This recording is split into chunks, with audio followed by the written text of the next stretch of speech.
Ndër zhvillimet kryesore ju ftoj të ndiqni Ministria e Bujqësisë po përgatit projekt ligjin që përcakton skemën e detyruar të sigurimit për mbrojtjen financiare të fermerëve e blegtorëve nga përmbytjet. Brenda aktiviti parashikohet përmbyllja e punimeve në disa lote të korridorit 8 rrugor. Pas përfundimit të punimeve, ky aks do të jetë me nga 2 korsi në secilin krah. Kryeministri Edi Rama ka deklaruar se Shqipëria po negocion zgjatje afate shkohore me Bashkimin Evropian për plotësimin e kushteve. Në muaj nëntor, rreth 9.700 vizitorë nga Shqipëria hynë në Kosovë me rreth 16.000 net qëndrimi në Shqipëri. U akomoduan rreth 22.000 shqiptarë të Kosovës. Zonja dhe zotrin, ju përshëndes, mirë se erdhët në edicionin informativ të orës 15 këtu në Skan Televizion për të njohur me zhvillimet ekonomike të ditës. Ministria e Bujqësisë po përgatit projekt ligjin që përcakton skemën e detyruar të sigurimit me qëllim mbrojtjen financiare të fermerëve dhe blegtorëve nga përmbytjet, ndërkohë sa i takon ngjarjeve të fundit, ende nuk ka përfunduar evidentimi i dëmeve. Përmbytjet e fundit në vend kanë shkaktuar dëme të konsiderueshme tek fermerët dhe blegtorët, duke u kthyer në një fenomen të përvitshëm që faturohet tek buxheti i shtetit. Për të dhënë një zgjidhje afatgjatë kësaj problematike, Ministria e Bujqësisë ka gati një draft të parë për skemën e sigurimit të detyrueshëm në bujqësi. Në një intervistë për Skan TV, zëvendës ministri Fatmir Guri thekson se gjatë këtij viti, projekt ligji do të publikohet për konsultim publik. Ndërtimi i një qasje afatgjatë që stabilizon të ardhurat e fermerëve është në prioritetet e qeverisë dhe Ministrisë Bujqësisë.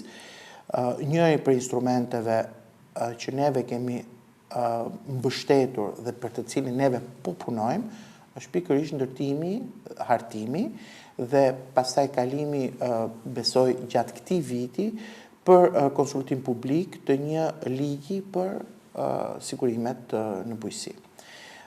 Sigurisht që ky është një instrument i cili jo vetëm krijon një themi mbështetje të qëndrueshme, një instrument të qëndrueshëm ekonomik, por nga ana tjetër integron në mënyrë të plot disa aktorë, të cilët janë kompanitë e sigurimeve, buxhetin e shtetit, qeverinë, përfituesit në një instrument i cili mundson ruajtjen e qëndrueshmërisë të ardhurave të fermerëve.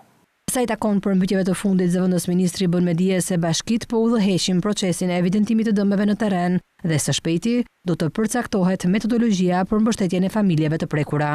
Ministria e Bujqësisë dhe Zhvillimit Rural vendos në dispozicion të bashkive ekspertët e saj, të cilët njohin territorin dhe janë të lidhur ngushtësisht me këtë të fundit, për të bërë procesin, për të qenë pjesë e grupeve të cilët bëjnë evidentimin e dëmeve, por është detyrë bashkive të cilët të udhëheqin procesin. Sigurisht që jemi në fillim të këtij procesi, akoma ne nuk kemi një vlerësim ndoshta as paraprak për sa i përket efekteve që ky proces ka patur, pra këto ngjarje kanë patur, por ama nga ana tjetër në mënyrë të vazhdueshme po bashkëpunohet për të qenë gjithmonë pranë fermerëve dhe blegtorëve atje ku ajo është e nevojshme. Fondi është vënë në dispozicion nga Qeveria e Shqipërisë, ndërsa për sa i përket skemës, neve duhet të mbarojmë një herë procesin e vlerësimit të dëmeve për të kaluar në një fazë të dytë e cila do të përcaktojë se cila është metodologjia mbi të cilën këto dëme do të mbështeten familjet që i kanë pasur. Qeveria ka parashikuar një shumë prej 5 milion euro për bashkitë në formën e transfertës së pakushtëzuar, e cila do të shkojë posaçërisht për kompensimin e qytetarëve të prekur nga përmbytjet. Startupe do të përfitojnë mbështetje financiare dhe shërbime mbështetëse për zhvillimin e bizneseve të tyre. Mbështetja shtetërore do të ofrohet përmes instrumenteve financiare dhe masave mbështetëse që synojnë forcimin e kapaciteteve të startupeve dhe nxitjen e zhvillimit të ideve inovative. Startupet do të përfitojnë mbështetje financiare dhe shërbime mbështetëse për zhvillimin e bizneseve të tyre. Në fletoren zyrtare është publikuar vendimi për miratimin e thirrjes për aplikime kërkesave, kritereve, procedurave dhe afateve që duhet të plotësojnë startupet dhe lehtësuesit e tyre për financime ose masa mbështetëse, si dhe të rregullave për përbërjen e komisionit të vlerësimit dhe ankimit, kritereve, procedurës së përzgjedhjes dhe shpërblimit të anëtarëve. Sipas vendimit, mbështetja shtetërore do të ofrohet përmes instrumenteve financiare dhe masave mbështetëse që synojnë forcimin e kapaciteteve të startupeve dhe nxitjen e zhvillimit të ideve inovative. Instrumentet financiare përfshin ndër të tjera grante, financime kapital, subvencione, mbulim të kostove të pranueshme për kërkim, zhvillim dhe inovacion, si dhe mekanizma për lehtësimin e rrezikut. Paralelisht, masat mbështetëse do të përfshin asistencë teknike, akses në infrastrukturë kërkimore dhe testime,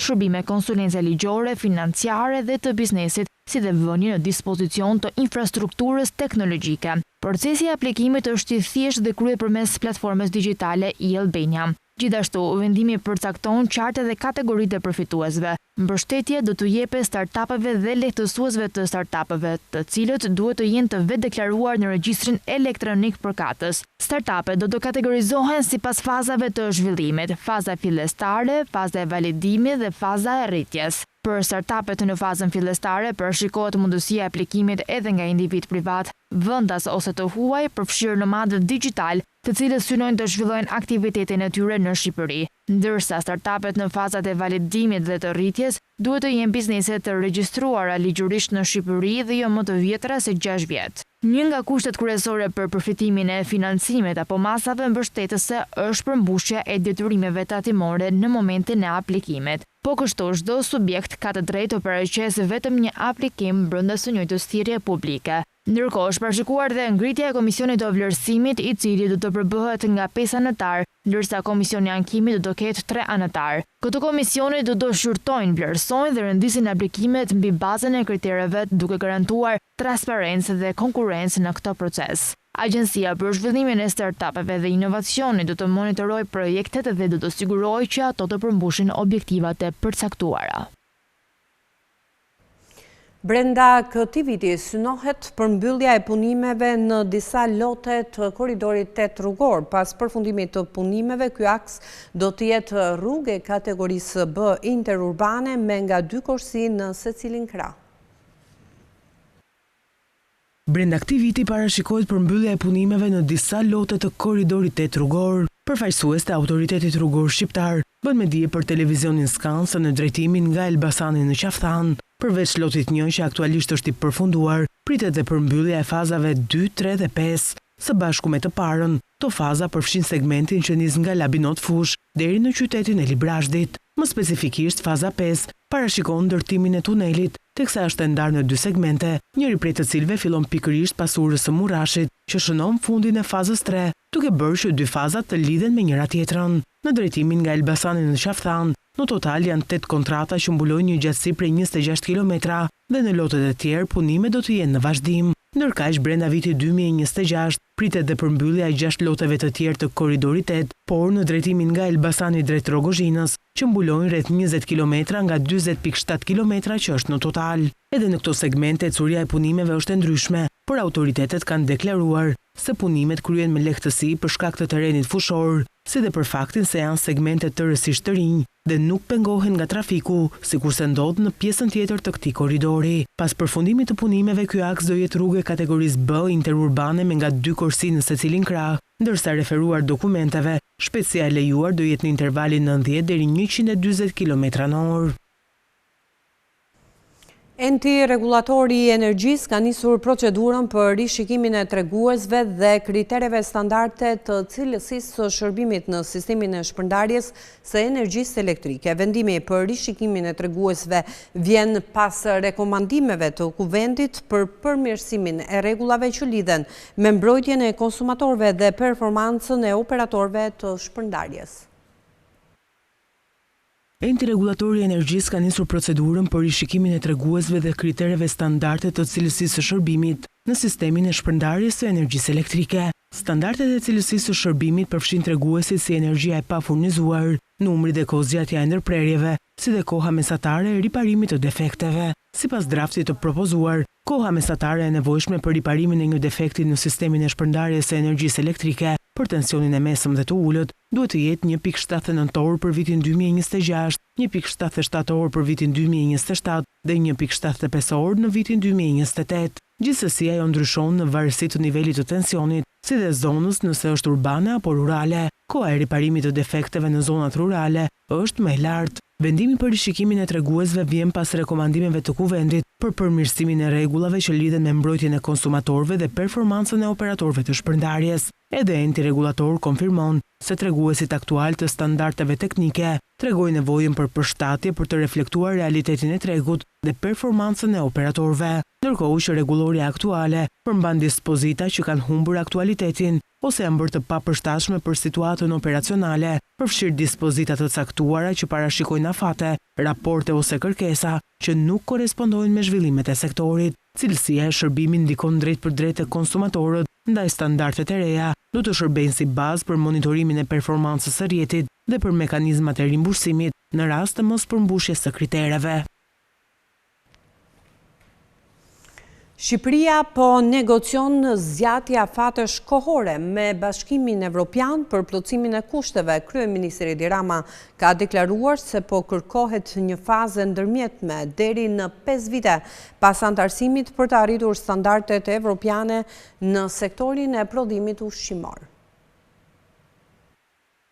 Shqipëria synon të bëhet pjesë e Bashkimit Evropian deri në vitin 2030, por duke kërkuar që disa prej kushteve të antarësimit, si për shembull plotësimi i kriterit të sigurisë ushqimore, të plotësohen pas antarësimit. Vendi ka hyrë në fazën më intensive të zhvillimit të negociatave, ndërsa synon që brenda 2 vitesh të përmbush të gjitha kushtet për mbylljen e negociatave. Në mbledhjen e grupit parlamentar socialist për hapjen e vitit të ri kuvendor, kryeministri Edi Rama ka listuar sfidat për të bërë pjesë e tregut evropian prej 450 milion konsumatorësh. Rama u shpreh se qeveria po negocion me BE-n për zgjatjen e afateve kohore të realizimit të kushteve, pasi nevojitet më tepër kohë për arritjen e standardeve të Bashkimit Evropian. Në momentin që flasim, përmes skuadrës së negociatave, jemi duke negociuar periudat e ndërmjetme pas momentit të antarësimit. Është diçka që e kanë bërë edhe vende përpara nesh. Fjala vjen Kroacia ka negociuar dhe ka arritur të marrë 10 vjet fazë të ndërmjetme për përmbushjen e të gjitha kritereve në aspektin mjedisor. Në kushtet e sotme, ne jemi të pa integrueshëm në Bashkimin Evropian për shkak të nivelit të pamjaftueshëm të sigurisë ushqimore sipas kritereve të Bashkimit Evropian. Dhe për këtë arsye po përpiqemi të fitojmë një fazë të ndërmjetme prej 5 vjetësh, pas antarësimit. Ndërkohë, kryeministri risolli edhe një herë në vëmendje nevojën për modernizimin e godinës së Kuvendit të Shqipërisë. Duhet ta vazhdojmë me administratën e Kuvendit, e cila kemi kohë që themi duhet të modernizohet dhe duhet të mbështetet nga një transformim i rëndësishëm teknologjik, punë për të cilën me siguri do të flasë kryetari. Dhe nga ana tjetër duhet sigurisht që të vendosim edhe piketat me një kalendar të qartë për godinën e re të Parlamentit të Shqipërisë. Në mbledhjen e grupit parlamentar socialist u diskutuan sfidat që ka hasur grupi në sesionin e parë të legjislaturës dhe u vendosën piketat e përbashkëta për punën këtë vit. Qeveria parashikon gjoba nga 50 deri në 300.000 lekë për subjektet private dhe institucionet publike që japin apo përfitojnë donacione apo sponsorizime, por nuk respektojnë detyrimin ligjor për transparencë. Çdo individ apo kompani që bën donacione dhe sponsorizime të ndryshme për institucione publike apo organizata jo fitimprurse në fusha si arti, sporti dhe kultura, do të përballet me masa administrative në rast të shkeljeve ligjore, po ashtu edhe institucionet publike. Projekt ligji I ri për donacionet dhe sponsorizimet I hedhur për konsultim publik në nenin 27 të tij parashikon që mos publikimi I marrëveshjes së donacionit dhe I kontratës së sponsorizimit nga organi publik, si dhe I raporteve të tyre shoqëruese përbën shkelje sipas ligjit të informimit dhe aplikohen sanksione administrative nga 50.000 deri në 100.000 lekë. Po ashtu në draft saktësohet se fshehjet e dhënave në regjistrin kombëtar të donacioneve dhe sponsorizimeve ose deklarimi I pasakti I sponsorizuesve nga subjektet përfituese përbën kundravajtje administrative për organizatën njoftëtimprurse, organizatën sportive, shoqërinë sportive, subjektin tregtar në fushën e prodhimit të filmit dhe industrisë audiovizive, si dhe individi në fushën e kulturës, artit, sportit, dhe dënohet me gjobë nga drejtoria e përgjithshme e tatimeve nga 100 deri në 200.000 lekë. Gjithashtu, pranimi I sponsorizimeve të paligjshme nga organizata jo fitimprurse, organizata sportive, shoqëria sportive, subjekti tregtar në fushën e prodhimit të filmit dhe industrisë audiovizive, si dhe individi në fushën e kulturës, artit, nga sponsorizuesit apo donatorët, të cilët për shkak të disa kritereve janë të ndaluar me ligj që të financojnë, përbëjnë kundravajtje administrative për organizatën jo fitimprurse, organizatën sportive, shoqërinë sportive, subjektin tregtar në fushën e prodhimit të filmit dhe industrisë audiovizive, si dhe individin në fushën e kulturës, artit dhe sportit, dhe ndëshkohet me gjobë nga organet tatimore nga 200 deri në 300.000 lekë. Organet tatimore nuk aplikojnë lehtësira tatimore për sponsorizuesit e parashikuar në këtë ligj në rast të konstatimit të kundravajtjeve administrative të sipërcituara. Transparenca në këtë drejtim është për të garantuar që fondet e dhëna apo të përfituara nuk lidhen me fenomenin e pastrimit të parave. Turizmi në Shqipëri vijoi rritjen edhe në nëntor me numrin total të vizitorëve që u shtua me gati 30%, ndërkohë net qëndrimet u rritën me theks të jo rezidentët me 32.5% më shumë, krahasuar kjo me një vit më parë. Muaji nëntor ka konfirmuar vazhdimsinë e trendit rritës së turizmit në Shqipëri, duke reflektuar një sezon gjithnjë më të zgjatur dhe interes në rritje nga vizitorët vendas dhe të huaj. Sipas të dhënave të publikuara nga Instituti I Statistikave, strukturat akomoduese në vend kanë shënuar rritje të ndjeshme krahasuar me të njëjtin muaj të vitit të kaluar. Në total, numri vizitorëve u rrit me rreth 30%. Vizitorët e huaj regjistruan një rritje për 29.8%, ndërsa vizitorët vendas shënuan gjithashtu një rritje të konsiderueshme gati 28%. Këto shifra tregojnë një kërkesë të shtuar për shërbime turistike edhe jashtë sezonit veror. Paralelisht me rritjen e vizitorëve është rritur ndjeshëm edhe numri net qëndrimeve. Në total, net qëndrimet shënuan rritje me theks të veçantë tek vizitorët jo rezident, të cilët regjistruan 32.5% më shumë net qëndrime krahasuar me nëntorin e një viti më parë. Rritja e net qëndrimeve nga të huajt u evidentua veçanërisht në zonat jo bregdetare, me një rritje prej 21.6%, si dhe në hotelet dhe strukturat të ngjashme akomoduese, ku rritja arriti në 29.8%. Sa I përket shpërndarjes gjeografike, rajoni qendror vijon të mbetet më I preferuar nga vizitorët, duke pritur rreth 72.000 turistë gjatë muajit nëntor, çka konfirmon rolin e tij si një nyje kryesore e turizmit kulturor dhe urban. Të dhënat tregojnë gjithashtu se në nëntor të vitit 2025 shumica e vizitorëve jo rezident që u akomoduan në strukturat pritëse në Shqipëri vinin nga Italia, e cila përbën 19% të totalit, e ndjekur nga Kosova me 18% dhe Gjermania me 9%. Franca dhe Mbretëria e Bashkuar kontribuan përkatësisht me 6% dhe 5%, ndërsa 43% e vizitorëve vinin nga vende të tjera, duke reflektuar një diversifikim të tregjeve turistike. Në këtë kontekst pozitiv, edhe norma e shfrytëzimit të dhomave në hotele ka shënuar përmirësim, duke arritur 22.2% në nëntor të vitit 2025, nga 19.5% që ishte në të njëjtin muaj të vitit 2024. Këto zhvillime dëshmojnë përforcimin gradual të turizmit gjatë gjithë vitit dhe për rritjen e atraktivitetit të Shqipërisë si destinacioni për vizitorët ndërkombëtar. Në nëntor të 2025-s, rreth 9.700 vizitorë nga Shqipëria kanë hyrë në Kosovë duke realizuar rreth 16.000 net qëndrimi, ndërkaq që në Shqipëri u akomoduan rreth 22.000 shqiptar të Kosovës.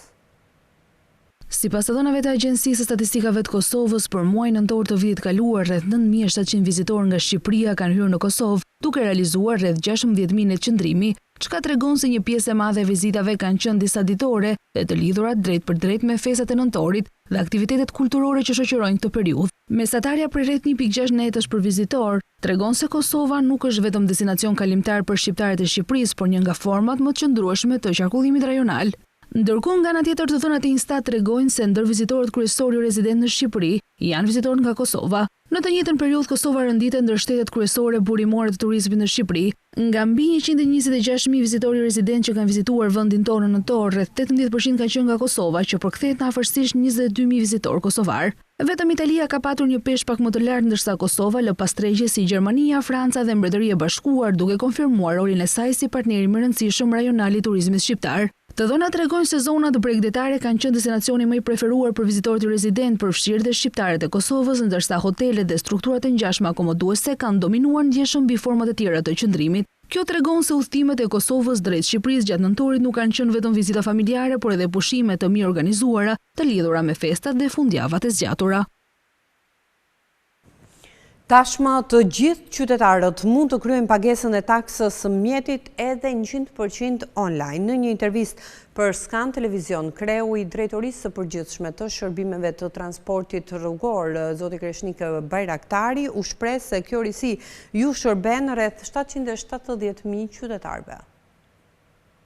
Pagesa e taksës së mjeteve ka hyrë në një fazë të re, duke u shndërruar në një shërbim plotësisht digjital dhe të aksesueshëm për çdo qytetar. Sot çdo zotërues mjeti mund ta kryejë këtë pagesë 100% online përmes platformës e-Albania, pa pasur nevojë të paraqitet fizikisht në sportele. Kreshnik Bajraktari, në një intervistë për Skan Televizion, theksoi përfitimet e këtij shërbimi. Pagesa mund të kryhet në çdo pajisje telefoni celular apo kompjuter, mund të realizohet me çdo kartë debiti apo krediti bankare, pa kufizime dhe edhe vendodhje gjithashtu. Kjo risi shërben drejt për drejt rreth 770.000 qytetarëve në gjithë vendin në shkallë republike. Përfitimet që sjell kjo risi janë të matshme dhe konkrete, ku rreth 282 milion lekë të kursyera fal eliminimit të paraqitjes fizike në sportele, i shmangen rreth 56.000 ditë pune për sa i përket udhëtimit apo pritjes në sportele, rreth 23 milion kilometra rrugë të kursyera, dhe rreth 1.6 milion litra karburant të kursyera, të cilën kanë dhe impakt ekonomik dhe pozitiv ekonomik dhe mjedisor gjithashtu. Procesi i implementimit të shërbimit ka kërkuar bashkëpunim mes Drejtorisë së Përgjithshme të Shërbimeve të Transportit Rrugor dhe institucioneve përkatëse. Procesi ka kërkuar bashkëpunim të ngushtë ndërinstitucional, kryesisht me Akshin dhe institucionet e tjera bankare, për të garantuar integrimin e sistemeve tona. Një element thelbësor është gjithashtu dhe ndërgjegjësimi i qytetarëve për të përdorur këtë formë pagese, duke garantuar sigurinë e transaksioneve, transparencën dhe thjeshtësinë e procesit. Ky shërbim është realizuar në 2 faza, ku faza e parë është lançuar në shtator të vitit 2025 me si shërbim online në platformën e Albania me një operator të vetëm, dhe ditën e djeshme datë 15 janar të vitit 2026 është realizuar dhe integrimi me të gjitha operatorët e tjerë të shërbimit bankar. Nga shtatori 2025 kemi pasur rreth 3.021 aplikime dhe vetëm ditën e djeshme kemi pasur rreth 38 aplikime. Por sipas Bajraktarit, synimi final mbetet i pandryshuar, ku shërbimet publike do të jenë më të thjeshta, më të shpejta, më transparente dhe sa më pranë qytetarit, duke forcuar besimin mes administratës dhe publikut. Krahas digitalizimit, pra dhe kryerjes online të pagesës së taksave të automjeteve, DPSHTR-ja vijon të ofrojë shërbimin e pagesave të taksave të mjeteve edhe në sportelet. Pra për gjithë ata që nuk kanë mundësi të kryejnë shërbimin pagesën online, janë të ftuar të vinë të kryejnë pagesën në sportelet tona si gjithmonë.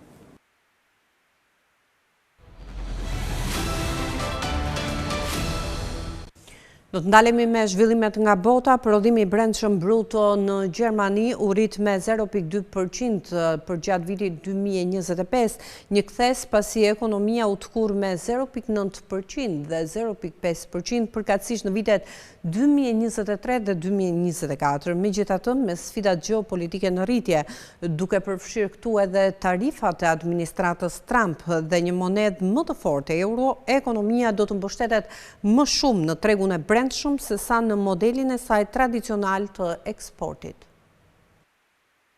Ekonomia më e madhe e Europës tregoi shenja rimëkëmbje vitin e kaluar pas pothuajse një dekade të frenuar, por rënja e eksporteve, konkurrenca e fortë nga Kina dhe siguria që fondet masive stimuluese të Berlinit të përdoren në mënyrë efektive, mbeten sfida për rritje të qëndrueshme. Prodhimi i brendshëm bruto në Gjermani u rrit me 0.2% në vitin 2025, një kthes pasi ekonomia u tkurr me 0.9 dhe 0.5% përkatësisht në vitet 2023 dhe 2024. Rritja vjetore e prodhimit të brendshëm bruto ishte mesatarisht 1.1% në vitet 2010 fal modelit të saj ekonomik të orientuar drejt eksportit, ndërsa globalizimi vazhdoi me ritëm të shpejtë, një performancë tërheqëse në një kohë kur vendet e tjera në Eurozon luftuan për të rikuperuar nga kriza financiare ose ajo pasuese e borxhit të Eurozonës. Por përpara pandemisë, baza industriale e Gjermanisë filloi të dobësohej, ndërsa prodhimi i makinave u ngadalsua dhe investimet qeveritare u tkurrën në drejtimin e ish-kancelares Angela Merkel. Dobësia industriale u përshpejtua ndërsa çmimet e energjisë u rritën ndjeshëm pas pushtimit të plotë të Ukrainës nga Rusia, prodhuesit automjeteve u larguan nga motorët me djegje të brendshme dhe konkurrenca nga prodhuesit kinez u rrit. Eksportet e madrave ranë me 0.7% në vitin 2025, të nxitura nga eksportet më të ulta të automjeteve dhe kimikateve, ndërsa importet u rritën me 3.6% pas 2 vitesh rënje. E zhytur në një recesion të prodhimit, qeveria udhëhequr nga qendra e djathtë Friedrich Merz ndryshoi kursin ndaj ngurtësisë fiskale në fillim të vitit të kaluar, pjesërisht si një reagim ndaj kërcënimit të një tërheqje të mbështetjes ushtarake amerikane nën presidentin Trump. Berlini u zotua të zhbllokojë më shumë se $1 trilion në projekte mbrojtëse dhe infrastrukturore. Ringjalla e Gjermanisë është një lajm i mirë për eurozonën në tërësi. Prodhimi industrial në zonën e monedhës euro rrit më shumë se sa pritej në nëntor, sipas të dhënave të publikuara nga Agjencia e Statistikave të Bashkimit Evropian. Megjithatë, me sfidat gjeopolitike në rritje, duke përfshirë tarifat amerikane dhe një monedhë më të fortë euro, ekonomia do të mbështetet më shumë në tregun e brendshëm të Gjermanisë se sa në modelin e saj tradicional të eksportit. Nga ana tjetër, ekonomia e Britanisë u rrit më fort nga sa pritej në nëntor me 0.3%, nxitur nga rikthimi në prodhim i ploti Jaguar Land Rover pas një sulmi kibernetik që goditi kompaninë e makinave. Nga ana tjetër, Fondi Monetar Ndërkombëtar ka parashikuar që ekonomia e Britanisë do të rritet me 1.3% për gjatë vitit 2026, njësoj si vitin e kaluar. Ekonomia e Britanisë u rrit më fort se sa pritej në nëntor, e nxitur nga rikthimi në prodhim të plot i Land Rover pas një sulmi kibernetik që goditi kompaninë e makinave. GDP-ja u zgjerua me 0.3% në muaj, rritja më e shpejtë që nga qershori, pas një rënje prej 0.1% në tetor, treguan të dhëna zyrtare të njëjtën. Ekonomistët thanë se shifrat tregonin ndryshim për mirë krahasuar me deklaratën vjetore të buxhetit nga ministra e financave Rachel Reeves më 26 nëntor. Poundi bësoi një rritje të lehtë në vlerë kundrejt dollarit amerikan dhe obligacionet qeveritare me afat të shkurtër u rritën. Më pak se gjysma e rritjes së nëntorit rezultoi nga një rritje prej 1.1% e prodhimit industrial, e cila nga ana tjetër u nxit nga një rritje prej 25.5% e prodhimit të makinave, më e madhja që nga korrigu i vitit 2020. Zyra për statistikat kombëtare tha se të gjitha firmat kishin pritur rezultatin e buxhetit në nëntor, ashtu siç ishte në tetor, përfshirë sektorin e ndërtimit ku prodhimi randishëm për të dytin muaj radhazi. Fondi Monetar Ndërkombëtar ka parashikuar që ekonomia e Britanisë do rritet me 1.3% në vitin 2026, njësoj si vitin e kaluar. Edhe pse kjo do ishte e treta më shpejt midis vendeve të grupit të 7 pas Shteteve të Bashkuara dhe Kanadas, do ishte më pak se gjysmë e ritmit të saj tipik në afërsisht 15 vitet para krizës globale financiare të viteve 2007-2009. Kanadaja po kërkon të forcojë lidhjet me ekonominë e dytë më të madhe në botë pasi presidenti i Shteteve të Bashkuara të Amerikës Donald Trump vendosi tarifa për disa nga mallrat e saj dhe sugjeroi se aleati i hershëm i SBA-s mund të bëhet shteti 51 i vendit. Kanadaja dhe Kina po krijojnë një partneritet të ri strategjik që premton përfitime historike duke shfrytzuar pikat e forta të njëra tjetrës, i tha kryeministri kanadez Mark Carney udhëheqësit kinez Xi Jinping. Kryeministri i parë kanadez që viziton Kinën që nga viti 2017, Carney kishte misionin për të rindërtuar lidhjet me partnerin e dytë më të madh tregtar të Kanadas pas Shteteve të Bashkuara, pas muajsh përpjekjesh diplomatike për të zgjidhur tensionet e mëparshme. Është e rëndësishme të fillojmë këtë partneritet të ri strategjik në një kohë përçarjesh, i tha Carney Xi Jinpingut, duke bërë thirrje për përqendrim në fushat që mund të sjellin fitime historike për të dy palët, siç janë janë bujqësia, agroushqimi, energjia dhe financat. Këtu besoj se mund të bëjmë përparim të menjëhershëm dhe të qëndrueshëm, shtoi ai. Kanadaja po kërkon të forcojë lidhjet me ekonominë e dytë më të madhe në botë pasi presidenti amerikan Donald Trump vendosi tarifa për disa nga mallrat e saj dhe sugjeroi se aleati i errshëm i Shteteve të Bashkuara mund të bëhet shteti 51 i vendit. Kina e goditur në mënyrë të ngjashme nga tarifat e Trump që kur ai u kthye në shtëpinë e bardhë vitin e kaluar, është gjithashtu e prirur të bashkëpunojë me një vend të grupit të 7 në një sferë tradicionale të ndikimit të Shteteve të Bashkuara. Pres me padurim të vazhdoj të punoj me ju, me një ndjenjë përgjegjësie ndaj historisë, popujve tanë dhe botës për të përmirësuar më tej marrëdhëniet Kinë-Kanada, tha Xi Jinping. Analistët thonë se afrimi mund të riformësojë kontekstin politik dhe ekonomik në të cilin zhvillohet rivaliteti kino-amerikan, megjithse Ottawa nuk pritet të largohet në mënyrë dramatike nga Washingtoni. Pavarësisht perspektivave për partneritet, disa çështje ekonomike dhe tregtare mbeten për të zgjidhur. Në vitin 2024, qeveria e ish-kryeministrit Justin Trudeau vendosi tarifa për automjetet elektrike kineze pas sanksioneve të ngjashme të Shteteve të Bashkuara. Në atë kohë Trudeau justifikoi tarifat me arsyetimin e avantazheve të padrejta në tregun global të siguruara nga prodhuesit kinez fal subvencioneve shtetërore, një skenar që mund të dëmtonte industrinë kanadeze të automobileve. Kina u akmor marsin e kaluar me tarifa mbi më shumë se 2.6 miliard dollar produkte bujqësore dhe ushqimore kanadeze, të tilla si vaj dhe mielli kanolës, të ndjekura nga tarifa mbi faren e kanolës në gusht, duke çuar në një rënje prej 10.4% në vitin 2025 në importet kineze të mallrave kanadeze. Spanja pret një rritje tjetër në turizëm gjatë vitit 2026 pasi shënoi një rekord prej 97 milion turistësh vitin e kaluar. Spanja është vendi i dytë më i vizituar në botë pas Francës dhe turizmi është një burim i madh të ardhurash për ekonominë me një tejkalim shumë vendet e tjera evropiane përgjatë 2 viteve të fundit.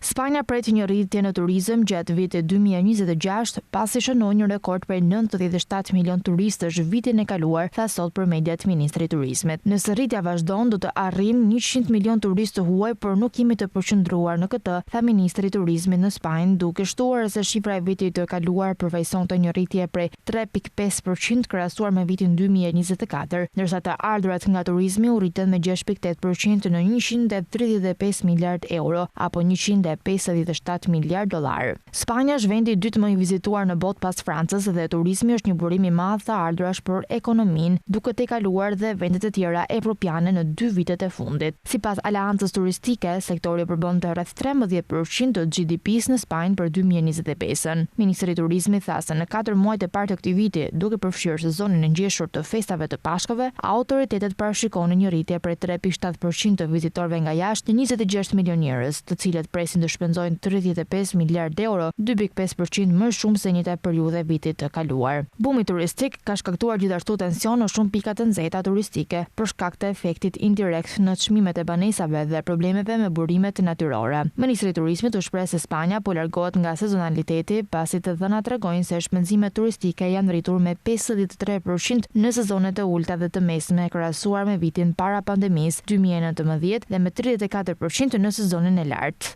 2/3 e turistëve që vizituan Spanjën në vitin 2025 synojnë të kthehen pasi e shohin atë si një vend të sigurt, tha ministri, duke shtuar se nuk kishte probleme gjeopolitike në industrinë ajrore. Humbjet globale të siguruara nga fatkeqësitë natyrore ranë në 108 miliard dollar vitin e kaluar. Fatkeqësia më e kushtueshme e siguruar e vitit 2025 ishin zjarret dhe stuhit disa ditore në shtetet qendrore dhe jugore në Shtetet e Bashkuara të Amerikës në mars të vitit të kaluar. Humbjet globale të siguruara nga fatkeqësitë natyrore ranë në 108 miliard dollar vitin e kaluar, deklaroi Munich Re në një raport. Kjo krahasohet me një shifër për 147 miliard dollar është rregulluar sipas inflacionit në vitin 2024, tha risiguruesi gjerman, pasi kontinenti amerikan shmangu uraganet për herë të parë në 10 vite. Vlerësimi total i Munich Re për vitin e kaluar tejkalon dukshëm atë të Swiss Re për 107 miliard dollarësh, të cilin e publikoi në dhjetor. Dëmet nga përmbytjet zjarret dhe stuhit e forta ishin kontribuesi kryesor në humbjet e siguruara, duke përbërë 98 miliard dollar. Kjo te kaloi një mesatare të rregulluar nga inflacioni për 10 vitet e fundit për 60 miliard dollarësh. Fatkeqësia më e kushtueshme e siguruar e vitit 2025 ishin zjarret në Los Angeles, të ndjekura nga stuhit disa ditore në shtetet qendrore dhe jugore të Shteteve të Bashkuara të Amerikës në mars. Temperatura mesatare globale midis viteve 2015 dhe 2024 ishte 1.24 deri në 1.28 gradë Celsius, më ngrohtë se nivelet paraindustriale, duke e bërë atë dekadën më të ngrohtë regjistruar ndonjëherë, tha Agjencia Europiane e Mjedisit. Humbjet totale nga katastrofat natyrore, duke përfshirë ato që nuk mbulohen nga sigurimi, ishin më të ulta se mesatarja 10 vjeçare në 224 miliard dollar në vitin 2025 dhe më të ulta nga 368 miliard dollarat në vitin 2024. Një tërmet me magnitudë 7.7 në Myanmar në mars, ku vetëm një pjesë e vogël ishte e siguruar, u llogarit katastrofa e dytë më e kushtueshme për nga humbjet e përgjithshme të vitit 2025. Amazon Web Service lançoi një shërbim të ri cloud të vendosur tërësisht në Evropë, duke ju përgjigjur shqetësimeve të përdoruesve në lidhje me sigurinë e të dhënave. Qendra e parë e të dhënave po ndërtohet në shtetin gjerman të Brandenburgut pranë Berlinit. Amazon Web Service lançoi një shërbim të ri cloud të vendosur tërësisht në Europë, duke u përgjigjur shqetësimeve të përdoruesve në lidhje me sigurinë e të dhënave të manovruara kryesisht nga SBA-ja, duke ofruar një databazë në Europë. Qendrat e të dhënave janë fizikisht dhe ligjërisht të ndara nga servrat e tjerë të kompanisë me seli në SBA, ta ofruesi më i madh i cloudit në botë. Kjo do të lejojë funksionimin edhe nëse Bashkimi Evropian do të shkëputej nga interneti ose Shtetet e Bashkuara do të ndalonin eksportet e softwareve. Europianët po kërkojnë gjithnjë më shumë alternativa ndaj teknologjisë së dominuar kryesisht nga SBA-ja për shkak të shqetësimeve në lidhje me aksesin ligjor të të dhënave që lejohet autoriteteve. Akti i cloud kërkon që ofruesit me bazë në SBA të japin autoriteteve qasje në të dhëna edhe nëse ato ruhen jashtë vendit. Qendra e parë të dhënave të AWS Europe ndërtohet në shtetin gjerman, i cili rrethon Berlinin, tha drejtuesi teknologjik. Projekti për Gjermaninë dhe vendet të tjera evropiane është i mbështetur nga investime prej më shumë se 7.8 miliard eurosh. AWS shpreh se cloudi do të sigurohet me kontrolle, siguri, sovraniteti dhe mbrojtje ligjore që i përmbushin kërkesat e qeverisë dhe biznesit evropian. Cloudi evropian i AWS do të operohet dhe monitorohet nga një kompani gjermane, bordi drejtues dhe këshillues i së cilës përbëhet nga qytetarë të Bashkimit Evropian dhe të gjithë punonësit përfundimisht do të duhet të kenë shëtësi të Bashkimit Evropian. Kemi mbërritur në fund të këtij edicioni informativ. Të tjera zhvillime i gjeni duke klikuar në faqen tonë të internetit skantv.al, ku mund të gjeni gjithçka mbi ekonominë, bankat, sigurimet, tregjet financiare e të tjerë. Faleminderit që na ndoqët, ndajemi këtu për të ritakuar në orën 16 në emisionin Box to Box. Qëndroni me ne.